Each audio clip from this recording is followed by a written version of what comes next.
La mairesse de Montréal, Valérie Plante, est en studio. On a plein de dossiers à aborder avec elle. Bonjour, Mme Plante. Bonjour, M. Lagacé. On va commencer avec le Grand Prix. Oui. Il y a un an, le service d'incendie de Montréal a fait preuve de zèle, est allé écœurer des restaurateurs, dont la restauratrice au café Ferreira.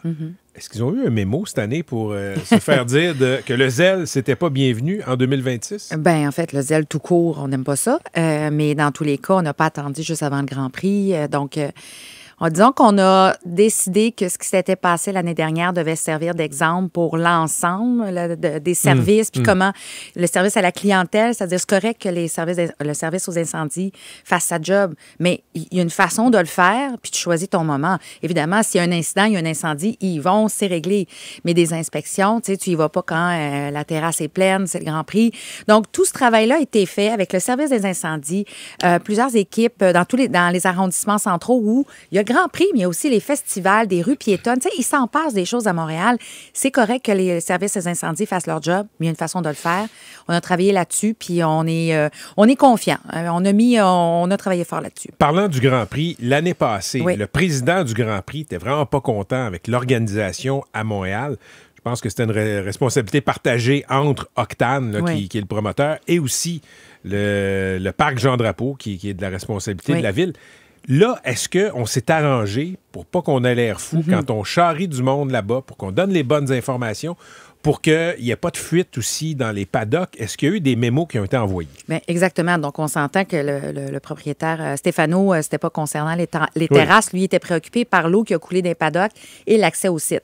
Donc, ça aussi, au cours de l'année, on a travaillé avec Octane, on a travaillé tout le monde ensemble, gouvernement du Québec, gouvernement fédéral, plus petite mesure. Mais oui, la réponse est oui. Il y a tout un plan de transport qui a été mis de l'avant pour faciliter les entrées, les sorties, pour vraiment. Puis le paddock, évidemment, il y a des rénovations qui doivent être faites, mais tout ça a été, pris à bras-le-corps. Monsieur Dominicali, qui est le grand patron de la ça. Formule 1, là, Stefano Dominicali, je sais que vous y avez parlé. Bon, on se parle de temps en temps. OK. Surtout depuis un an, on se parle plus souvent qu'avant, là. À cause de ça, à cause des problèmes de l'année passée. Bien, il y avait toujours une communication, mais souvent, c'était comme les équipes. Son équipe parle à la mienne. Mais là, j'avoue que dans la dernière année, il y a eu plus de rencontres entre Mme Proulx, moi, M. Dominicali, donc, puis Octane, évidemment. Est-ce que M. Dominicali vous a dit, là, écoutez, Mme la mairesse, là, si on a un autre fiasco comme en 2025 au Grand Prix de Montréal, ça se peut qu'on regarde ailleurs. Est-ce que ça a été dit de façon directe ou indirecte? Non, ça n'a pas été dit comme ça. Pas du tout. Parce que l'équipe du Grand Prix, là, somme toute, là, Montréal, c'est une destination emblématique. Puis, tu sais, tous les Grands Prix sont différents, mais celui de Montréal est quand même extrêmement important. C'est le seul au Canada. La carte postale que ça donne. Tu sais, les gens aiment venir au Grand Prix de Montréal. C'est ce que je veux dire. Je dis pas qu'ils n'aiment pas ça aller à celui de Dubaï, là, mais il en demeure pas moins qu'à Montréal. C'est en plein centre-ville. La ville s'anime.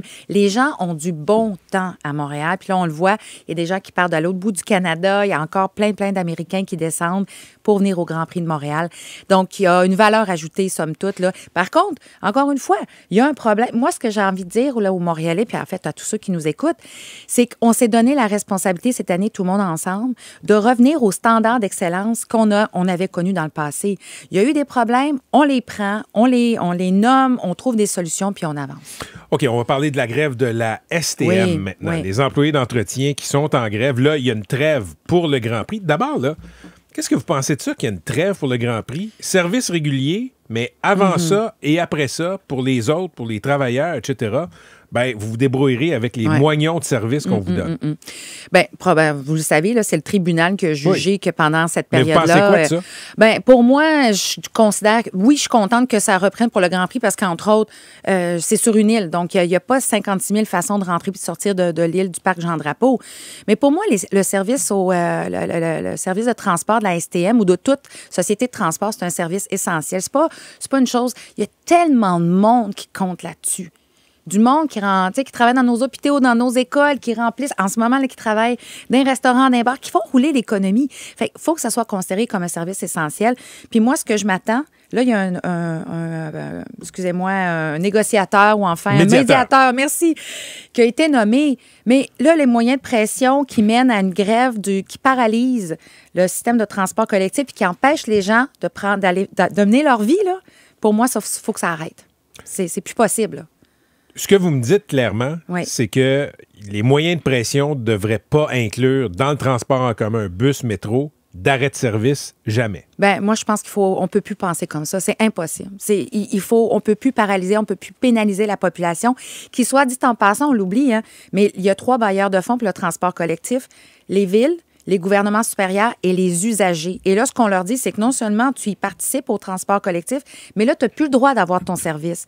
Pour moi, c'est inacceptable. Je pense qu'il y a d'autres façons pour les syndicats de se mobiliser, de faire entendre leur voix, qui est pertinente, là, mais pas en pénalisant, pas en empêchant les gens de prendre le transport collectif. Donc, les gens de la STM, comme les pompiers, comme les policiers, ne devraient pas avoir le droit de faire de grève qui perturbe le service. Bien, pour moi, ça ne tient pas la route. C'est pas possible. On peut plus compter là-dessus, surtout quand on demande aux gens, on dit aux gens, on investit, on veut que les gens fassent le passage au transport collectif, là. Mais là, ça décourage plein de monde. On se dit, bien, pourquoi moi, je me débarrasserais de ma voiture solo si finalement, ça se peut que je me fasse prendre en otage, là. C'est impossible. Adressez-vous là, aux gens qui ont payé leur titre de transport mensuel, là, parce que c'est une critique qui revient souvent, ça, Mme la mairesse. Là. Ils ont payé leurs 100$ par mois pour avoir accès au bus, au métro. Et là, il n'y a pas le même service que d'habitude, mais on leur dit, il n'y aura pas de remboursement. On prend votre 100$, puis il n'y a pas de ristourne. Là, en ce moment, c'est une question qui a été nommée, que la STM dit réfléchir.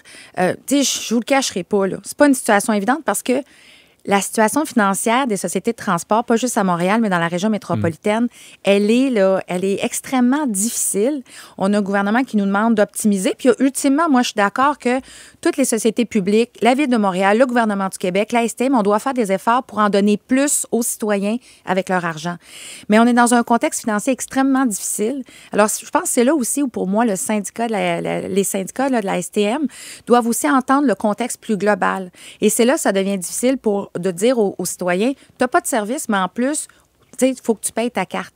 Fait que moi, je vais laisser la STM avancer à savoir est-ce qu'il y aurait une façon peut-être... Mais dans le fond, la STM n'a pas les moyens de redonner de l'argent aux gens. Exactement. C'est ça que vous me dites. Ben oui, c'est ça que je vous dis. Puis en plus, nous, on est dans il y a la RTM, hein, c'est-à-dire que la Ville, on donne on a toujours augmenté notre contribution à la STM, qui, elle, la donne à la RTM comme entité qui gère l'ensemble du transport métropolitain. Fait que oui, vous avez raison, on l'a pas. La STM n'a pas cet argent-là. La Ville, c'est de plus en plus difficile. Le gouvernement souhaite sortir du financement du transport collectif dans 3 ans. Ça aussi, il faut y penser. On nous demande des nouvelles sources de revenus. Mais là, à un moment donné, ça ne peut pas être juste les citoyens qui payent. Il y a une nouvelle place à Montréal. Oui. La place des Montréalaises. Oui. Vous l'avez vu, c'est pas loin de l'hôtel de ville, là. C'est pas. Je le vois de mon bureau. Oui, je le vois tous les jours. Je vois la rigole qui s'est réparée, là. Parlons-en de la rigole. On va en parler. 100 millions de dollars pour faire une place qui a l'air très, très jolie, mais il y a une rigole qui cause des entorses, qui fait tomber le monde. Ouais, c'est pas. Je veux dire, c'est qui l'architecte qui a pensé à ça? Là, on est en train de faire des vérifications, de savoir à quel moment ou pourquoi la rigole, cet enjeu-là n'a pas, est-ce qu'il a été nommé? Est-ce qu'il y avait une solution qui était en place? Mais clairement, où il n'a pas pensé, parce que là, les gens se cassent la margoulette. Ouais. Mais, je veux dire, 100 millions. Qui n'a pas pensé à ça là-dedans, Mme la mairesse? Monsieur Lagacé, ça m'embête, là, je veux dire. Non, mais je sais que c'est pas vous qui êtes il y a 3 films d'architecture. Mais... Ben oui, mais. Non, mais je comprends, mais ce que je veux dire, c'est nous, les contribuables. Bon, soit. Là, ce que je veux vous dire, c'est que la solution est trouvée. On a enlevé, puis ça nous a permis d'enlever et les cônes oranges et les barrières. Là, on a pu couvrir la rigole rapidement. Je remercie nos équipes de la Ville. C'est l'École bleue qui l'ont trouvé. Ils ont installé ça. Alors, allez-y. Puis, je veux quand même... c'est réglé, là. Oui, c'est réglé. Là, on ne va plus s'enfarger là, dans la rigole. Là, j'attendais aujourd'hui d'aller marcher dessus puis vérifier que tout est beau avant de le dire. Mais je peux vous assurer qu'hier, je les regardais d'en haut à l'hôtel de Ville, puis il est en train de l'installer. Je veux quand même mentionner M. Lagacé. Peut-être que les gens qui sont à l'extérieur de Montréal, ils disent, 100 millions de dollars pour une place. Je veux quand même mentionner, là, elle n'a pas été fermée, cette place-là. Et c'est vraiment une façon... Non, mais c'est un trait d'union quand même entre la place. Non, mais vous comprenez, l'utilité de la place, c'est beau, mais c'est aussi utile. Ça permet à du monde d'enjamber une bretelle d'autoroute, là. Il y avait un beau symbole parce qu'on a fermé ça avec des cônes oranges quand c'est devenu dangereux. Ouais. Parlant de cônes oranges, dernier point. OK. Parlons-en. Maxime Bergeron avait une super chronique dans la presse hier.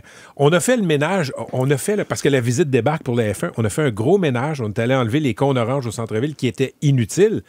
Pourquoi pour la visite, on le fait, mais on fait pas ça pour les Montréalais en temps normal. Ben, je pense qu'il y a beaucoup de cônes oranges inutiles, superflus dans votre ville. Ben honnêtement, je pense que M. Bergeron, je ne sais pas s'il était invité, en fait, peut-être qu'il n'était pas là lorsque j'ai fait mon annonce en janvier, quand j'ai annoncé mes priorités.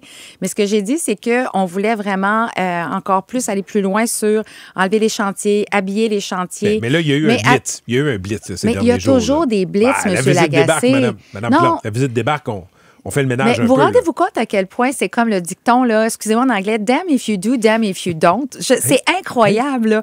Vous êtes en train de me reprocher de mettre en place des mesures pour faire des blitz. C'est incroyable. Non, je vous reproche qu'il y ait des blitz quand on sait que la visite débarque. Mais c'est faux. On avait j'avais dit en janvier qu'on allait faire ce travail-là. On n'arrête jamais de faire des blitz. Je vous assure, je suis la mairesse de Ville-Marie. Je me promène dans l'arrondissement.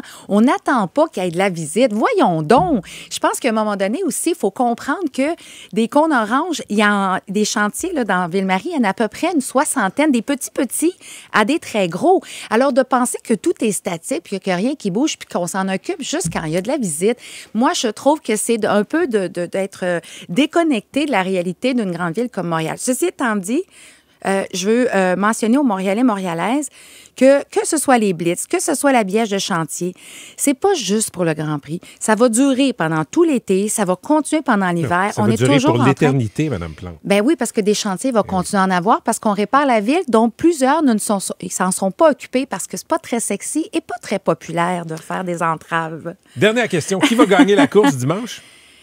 Du Parti libéral. La course de excusez, F1. je pensais que c'est samedi, ça. C'est pas la même affaire, la course. Je ne sais pas. Moi, je dois vous avouer que cette année, ce que je suis le plus, c'est l'Académie de la Formule 1.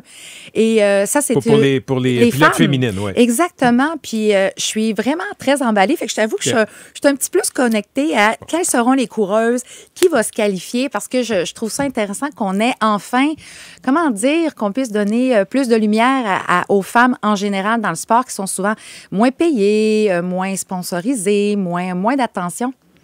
Puis qui va gagner la course au Parti libéral, tant qu'à faire? Oh ben ça, je le sais pas. Moi, c'est ma fête demain, c'est là-dessus que je me concentre. Alors, pour le samedi, je verrai bien qui gagne le Parti libéral, la course du Parti libéral. Bonne fête et bon Grand Prix, Mme Plante. Merci beaucoup. On invite tout le monde.